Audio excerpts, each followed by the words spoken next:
ಮೊಬೈಲಲ್ಲಿ ನೋಡಿ ಬಂದಿಲ್ಲ ಸರ್ ನೀವು? ಹೌದು ಸರ್, ಮೊಬೈಲ್ ಯೂಟ್ಯೂಬಲ್ಲಿ ನೋಡಿ ಬಂದು ಇನ್ಸ್ಟಾಗ್ರಾಮಲ್ಲಿ ನೋಡ್ಕೊಂಡು ರೆಕಾರ್ಡ್ ಆಯ್ತಾ ಇದ್ದೇನಪ್ಪ, ಎಲ್ಲ ನೋಡ್ಕೊಂಡೇ ಬಂದಿದ್ದು. ಸುಮಾರು ಕಡೆ ನೋಡಿದೆ, ಬೇರೆ ಬೇರೆಯವ್ರದ್ದೆಲ್ಲ.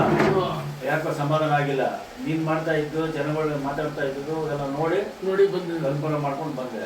ಏನಂದ್ರೆ ಬನ್ನಿ ಸರ್. ಆಮೇಲೆ ಡಾಕ್ಟರ್ಗಳ ಹತ್ರ ಹೋಗಿದ್ದೆ, ಆರ್ಥೋಪೆಡಿಕ್ ಡಾಕ್ಟರ್ಗಳ ಹತ್ರ. ಅವರೆಲ್ಲ ಆಪರೇಷನ್ ಮಾಡಬೇಕು, ಬೇರೆ ಇತ್ತಲ್ಲಿ ಹಾಕ್ಬೇಕು, ಅದು ಇದು ಅಂದರು. ನನಗೆ ಯಾಕೋ ಸಮಾಧಾನ ಆಗಿಲ್ಲ ಅವ್ರು ಹೇಳಿದ್ರು.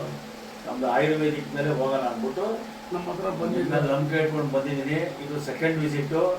ಫಸ್ಟ್ ವಿಸಿಟ್ ಪರವಾಗಿಲ್ಲ, ಈಗ ಸೆಕೆಂಡ್ ವಿಸಿಟ್ ಬಂದಿದ್ದೀನಿ. ಇನ್ನು ಒಳ್ಳೇದಾಗತ್ತೆ ಅಂತ ನಂಬಿಕೆ ಇದೆ ನನಗೆ. ಮಾಡ್ಕೊಂಡು ಬನ್ನಿ, ಇನ್ನ 3 ಟೈಮ್ ಬರ್ತೀನಿ. ಆಯ್ತು, ನೆಕ್ಸ್ಟ್ ವೀಕು ಬರ್ತೀನಿ. 3 ಟೈಮ್ ಆದ್ಮೇಲೆ ಆವಾಗ 5 ವಾರ ಆಯ್ತದೆ. ಆಮೇಲೆ ನಾವು ಮಾಡ್ಕೊಡ್ತೀನಿ ಸರ್. ಥ್ಯಾಂಕ್ ಯು, 4 ಜನ ಥ್ಯಾಂಕ್ ಯು. ದೇವ್ರು ಒಳ್ಳೇದು ಮಾಡಲಿ. ಭಗವಂತ ನಮಗೆ ಆಯಸ್ಸು, ಆರೋಗ್ಯ ಎಲ್ಲ ಕೊಡಪ್ಪ. ಬರೋ ಜನಗಳಿಗೆ ನೋವನ್ನೆಲ್ಲ ನಿವಾರಣೆ ಮಾಡಿ ಕಳಿಸ್ಕೊಡ್ರಪ್ಪ ದಯವಿಟ್ಟು.